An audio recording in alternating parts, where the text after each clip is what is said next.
mga kamamshi. So, nag-create lang tayo ng isang mabilisang video kasi meron akong follow-up order sa Fiverr na gusto ko sanang i-share sa inyo.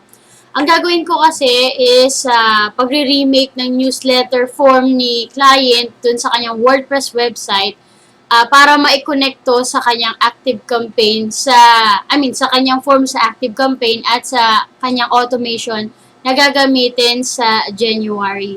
So, yun. Kasi kapag do may mga nagsa-sign up, ayan, ito, ipapakita ko. Kapag may mga nagsa-sign up dyan, hindi siya dumidiretso sa active campaign or hindi niya nakikita yung email address niya, yung kung sino yung, kunwari, yung client, nag-sign up siya, hindi siya pumapasok or hindi niya nakikita sa active campaign list. So, gusto ko niyang ma-check ko yun dahil nga, na-check ko na yung halos lahat ng forms niya and na-resolve ko na. So, nung tinest ko ako mismo, hindi nga rin ako na-add sa list niya. So, yun. So, as you can see, meron na akong order. Katatapos ko lang ng trabaho ko sa kanya kagabi. And sabi ko, hindi ako mag-work ng weekend. So, Saturday night ngayon. Pero dahil nga, alam kong urgent to, dahil anytime may mga nagsasign up sa newsletter niya, so, tinuloy ko na, ginawa ko na. Siya na mismo nag-request, gawan ko na daw siya agad ng custom offer. Tapos, pag send ko, ayun, inaccept agad. So, yan. So, sinama ko na rin yung $20 fee ng Fiverr. Sabi ko sa kanya, ang sinet ko is 3 days. Kasi, bukas Sunday. So, hindi naman talaga ako na mag-work. So, yan. Ang naipaliwanag ko sa inyo yung mga gagawin. So, kung ready na po kayo, magsisimula na tayo. As in, now na.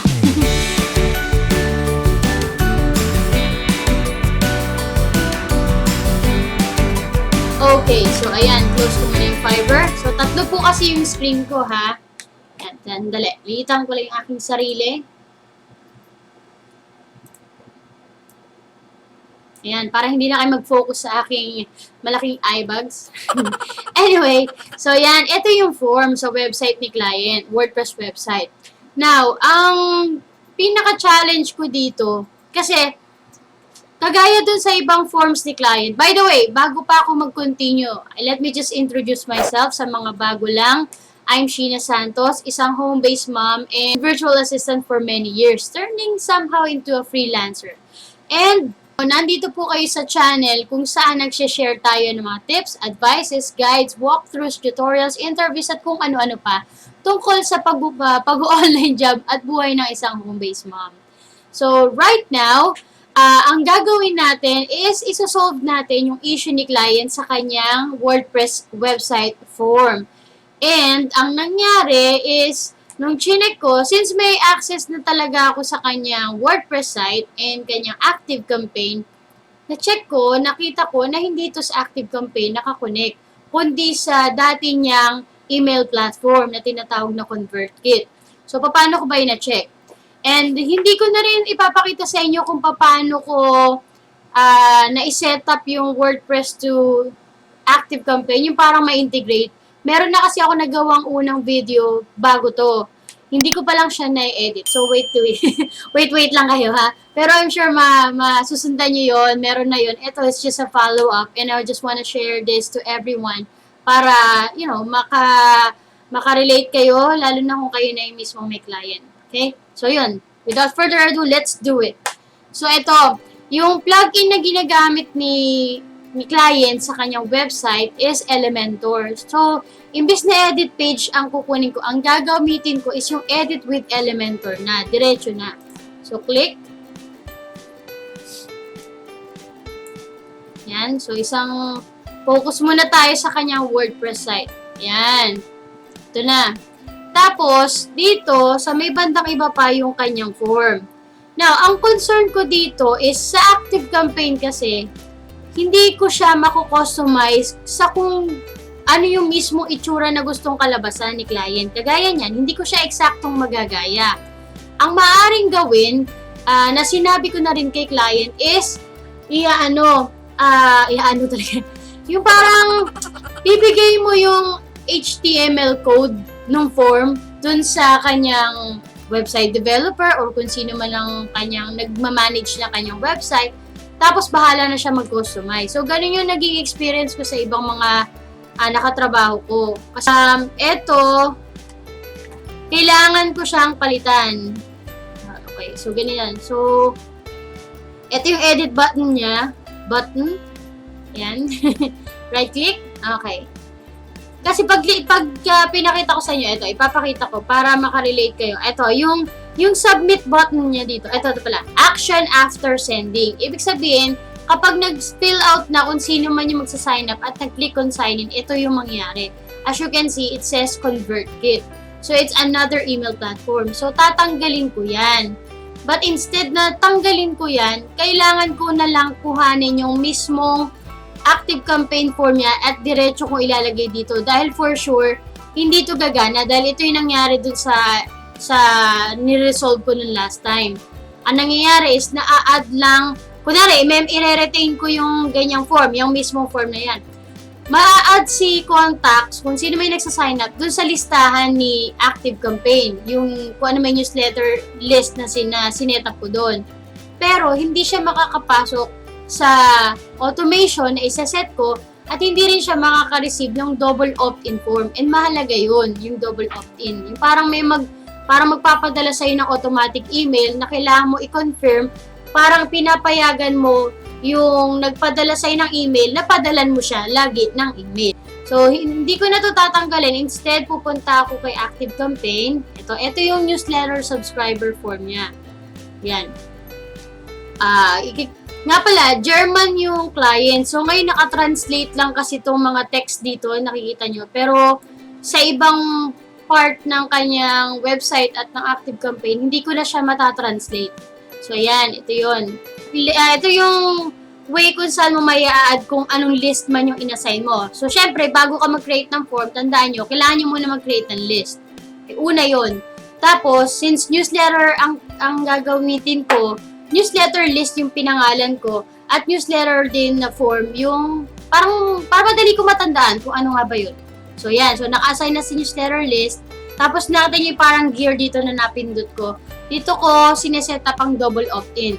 Okay, so, version, hindi ko na maintindihan. Pero ang alam ko, ito yung edit button. Ito naman yung for view. So, edit ko na lang.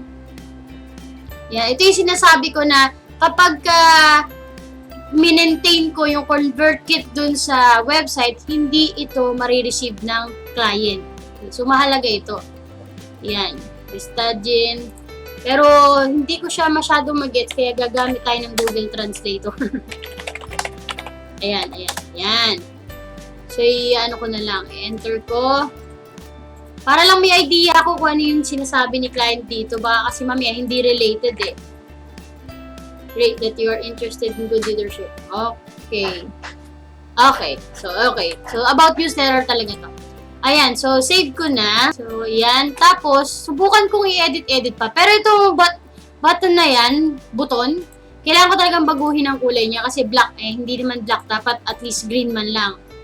Ayan. So, clinic ko yung still na nakalagay dyan, pero in German yan.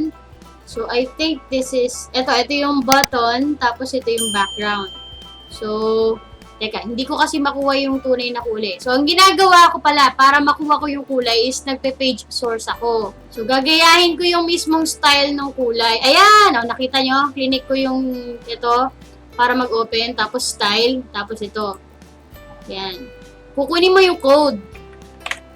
Kaya, pwedeng kapag binuksan mo yung actual website, yung hindi sa dashboard, pwede kang mag-right-click, tas view page source, tas hanapin nyo yung mismong kulay. Pwedeng Control F, tapos color, yung mga salita na kung paano nyo mahanap. Okay, so, yan. So, copy natin. Pak. Nakuha ko na. So, lalakihan ko na lang yung size. Subukan natin to. Hula-hula. Okay, hindi yan. Lagyan natin ng konting parang ganun. Nakaganon yung box para hindi mo matulis. 5. Ayan. Tapos, masyado malaki. And I think kailangan ko rin baguhin yung salita kasi hindi ito dapat in English. As you can see, naka-English yung words niya. Pati yung sa loob ng box, yan o. Kailangan German yan. So, bago ko palitan, kukopyahin ko to. Ayan o, Nash name, mga ganun. And tapos, subukan natin palakihin. Ito kasi yung original eh. Ayan. Tapos, imbis na submit, nakalagay? Sign in dito. Teka, buuin natin. embed yan yata. Alam ko dyan eh. Teka. Pabalikan ko yung mga nauna kong ginawa para meron akong idea kung ano yung nakalagay doon sa sign-in button niya. Ito dito sa courses. Ayan. Zoom, hindi Zoom course. Ayan o, Obsidian. Ayan, nawala na naman bigla. But, ulitin ko. Sorry, ayan na, Obsidian. Okay, Obsidian. Ayun. Okay. Ayun natin, 15. Ayan. Obsidian. Ayan. Ay! Nga pala. Actually, ngayon medyo may sakit-sakit si Ma'am Shi. Pero, syempre, push lang. Kaya pa naman, nakainom pa naman ako ng Biogesic, so kaya pa. Yan, tapos, kunin ko lang yung iba. Dito ha, para 3 screen na pagaganahin ko para mas mabilis. Pero yun naman ayan, makikita niyo naman yung ginagawa ko. So, instead of first name, kailangan ay born name, Enggeya. Okay, one. Hirap. Born name. Kapag nalabas yung kamay mo dito sa box, biglang nawawala yung tinatype mo. So, name. Yan. Tapos, required ginagawa ko. Para wala silang kawala, kailangan nila ilagay. Kasi mas maganda pag nakalagay talaga kahit first name lang. Mas madaling, mape-personalize yung email kesa sa email address lang. Born name, English.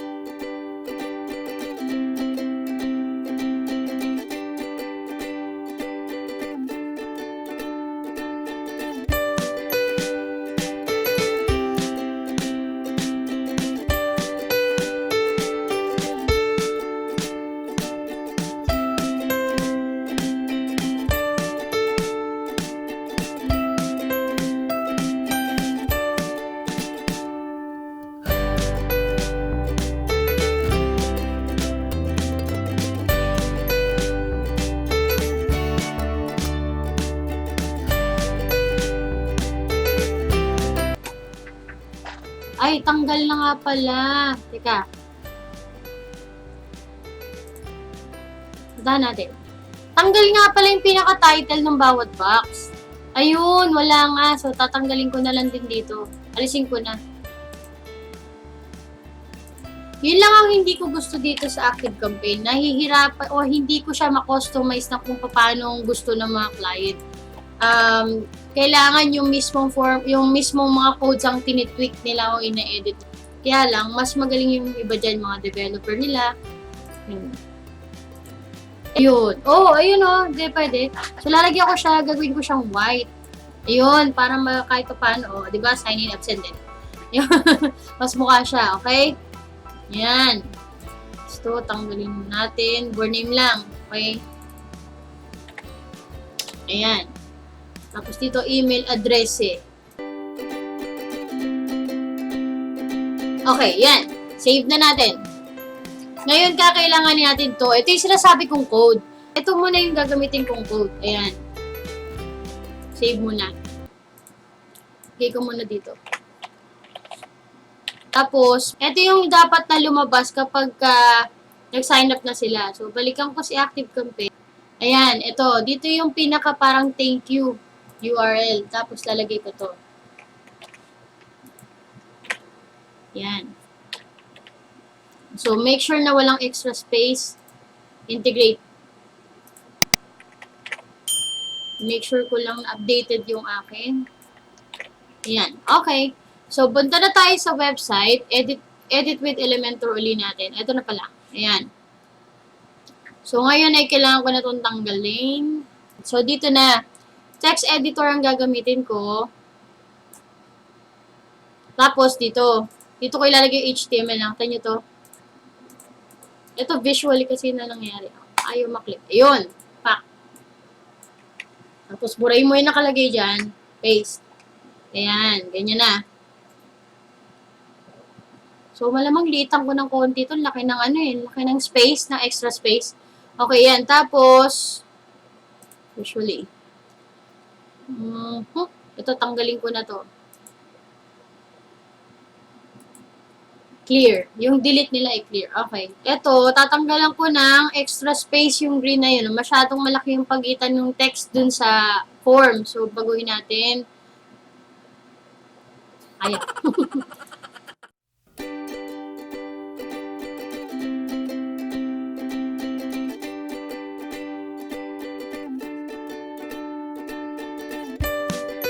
Isa. Okay, one down. So, ito, kailangan ko tong border nito. Ito. Ay, wala. Teka, save muna natin. Baka mula yung ginagawa ko. Save muna. Tapos, pag-refresh ko, babalik yan. Sana. Ganyan mag-troubleshoot. So, minsan, kailangan natandaan mo kung ano yung ginawa mo. Pero meron naman way to check the history eh. Para mabalik mo siya kung saan yung state na gumagana siya. Dali. May tao sa likod ko. Ayan. Okay. So, hindi ko siya ma-edit ng kung paano ko siya gustong gawin. Ayaw niya makikooperate. Let's see. Isa pa. One last.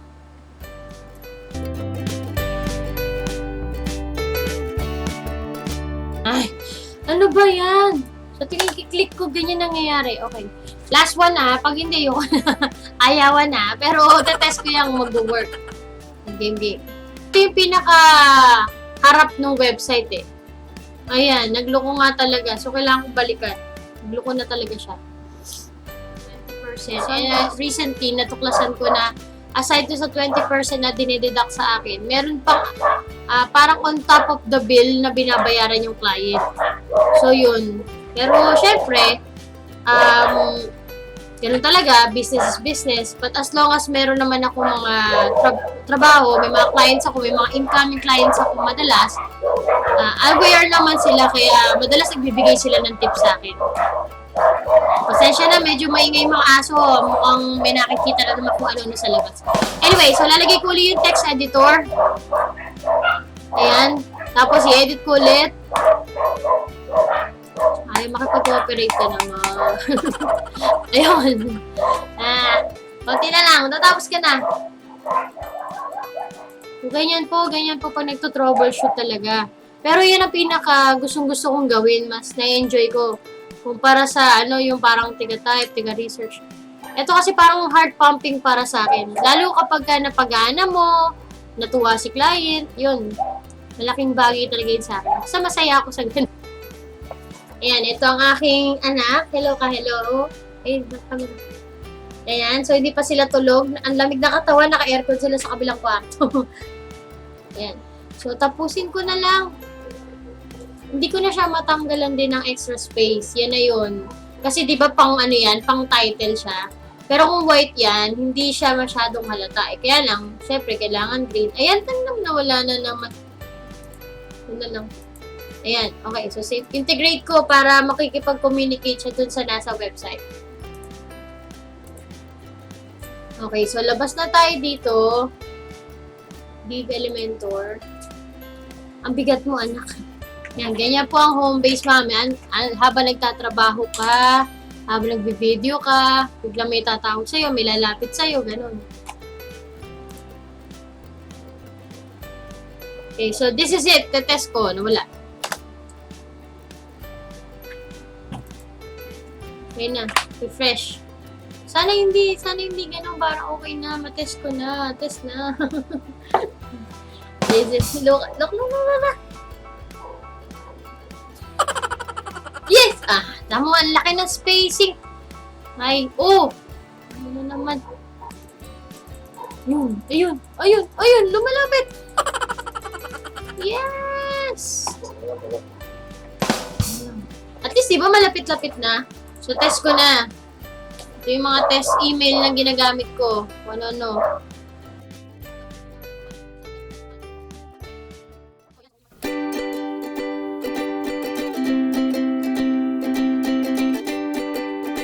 So, dapat, papasok na to. Ayan na-redirect na tayo. So, okay yan. 2 points na. 1 point. Work na. So, puntahan natin yung list na inassign natin. Okay. So, pumasok na siya. Ito tayo, di ba? So, yun. Okay, pumasok. Tapos, okay, so punta tayo kay Active Campaign. Let's see. Of course, dapat nandyan na email address ko na nilagay natin. Ayun, pumasok. And then, click natin. So, sa list lang siya pumasok dahil wala pa tayong ina-assign na automation. So, mag-create na tayo ng automation. Simple automation lang to. So, ito na yung, meron na pala ako na pre-made na automation na naka-inactive, naka-inactive lang siya. And then, ito yung pinaka-email kung sakaling ready na si client for January. Kasi, sabi niya, January pa eh. So, ayan. So, okay. So, gagawin ko na lang video ko for update kay client para alam niya kung ano naman yung resulta nung ginawa natin. Okay? Nagsasend na po ako ng update sa client. Ayan. So, nag-screenshot ako ng mga bagay na maaaring hindi niya gusto. So, kumbaga, in-emphasize ko yun para alam niya na alam ko yung mga dapat baguhin, ganun, or, tama ba? So, ganyan. So, dalawa yung screenshot na pinadala ko. Tapos, ito na rin yung text. Mukhang puno na. Bawasan natin. Ayaw. Deliver work. I-deliver ko na yung work and antayin ko na lang ma-confirm niya kung okay na sa kanya, bahala na si client, tapos i-update na lang niya ako nun eh. Kasi sabi ko sa update ko, malamang sa kailanganin natin ng tulong ng yung developer or website developer para iayos yung itsura ng form. Kasi nga, di ba yung button niya ay hindi ganun kanais-nais tignan. So yun, and yung tungkol sa button niya sa email, I believe na blue naman talaga yung dapat, pero green kasi yung background dito. So para just to make sure, sabi ko, hindi ko na babaguhin. But in case na kailangan, let me know kasi madali lang naman baguhin. So yun, sana po ay may natutunan kayo kahit konti sa ating video. Nagustuhan niyo po ba yung ginawa natin sa Active Campaign or medyo nainis pa kayo sa Elementor dahil hindi mabago-bago?